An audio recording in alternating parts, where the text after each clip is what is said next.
0A350, which is the chip seal. It's the final test section in the SPS3 that's called for by Sharp. As I've described before, we have 3 supplemental sections on this project that we're going to have built. If we had a little bit more distress, we could get more in, because we've got plenty of room on this project to add additional test sections if ODOT feels it's appropriate.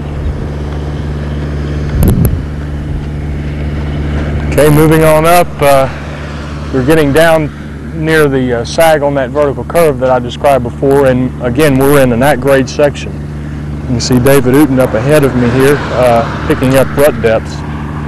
David is the one out here with me today. Normally he comes out often with Mr. Hickson.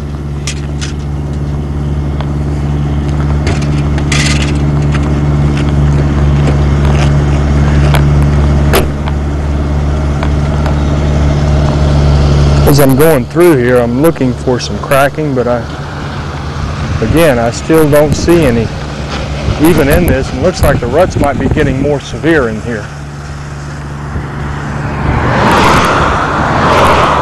That sort of thing is hard to show without something to give us some perspective. What kind of rut depths we getting now? Same. All the way through, huh? Yeah, we had a section go up to 0.6, 0.7 on the outside there. That's actually 2050. I remember it was going to happen when I changed up here. Change today's surface, see if that makes any difference. Might be on station 3. I think it's pretty well uniform. I remember, been across this twice when it's been raining, and I mean, you just miles and miles of dual tire in the left wheel pad.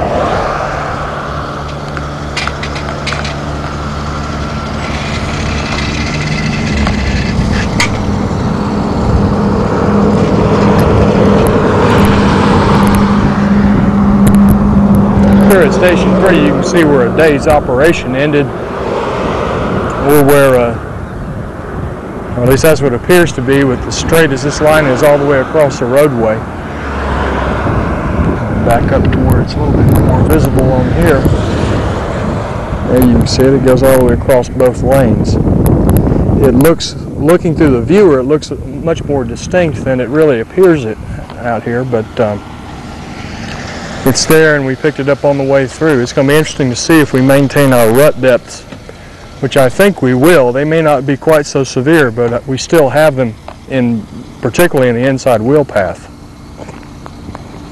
As you heard me talking with David a second ago, they've been very uniform throughout this, and that's exactly what I expected from having been through here before.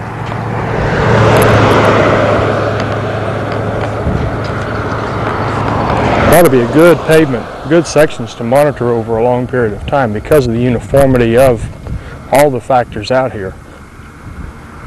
Subgrade's extremely uniform. So we're in a shallow fill in this area, even maybe up to about 2 feet at the most. Subgrade is at natural ground level, and then the buildup on it for drainage purposes brought us up into a slight embankment here. Okay, that discoloration you see up ahead is not part of the, well, it is part of the pavement, but we have a bridge culvert there. And so what we do is we carry this transition on the chip seal on out across that bridge culvert, and then we pick up the supplemental sites after that. A little bit of a panorama here.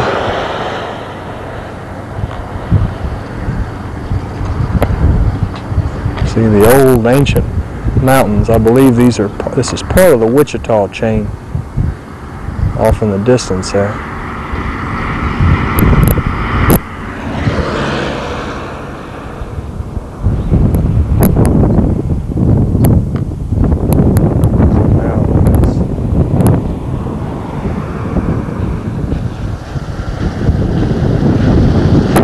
Been hoping that we would never see, and it finally did happen. We had an accident. We had the cone set up, as you can see, like this. Yeah, I know it. Arrow board flashing, and this vehicle came in and just right through the cones, and hit the trailer with the aero board on it. Thank God nobody's hurt.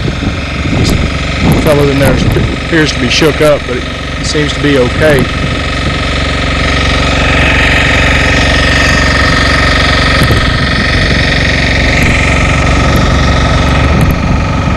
Now, I did not see what was going on in back of me here. I was moving on up to begin taping the next test section, so I'm not sure of the setup. I heard some shouting, and then I heard the collision. They were calling on the radio immediately after to get some law enforcement people out here.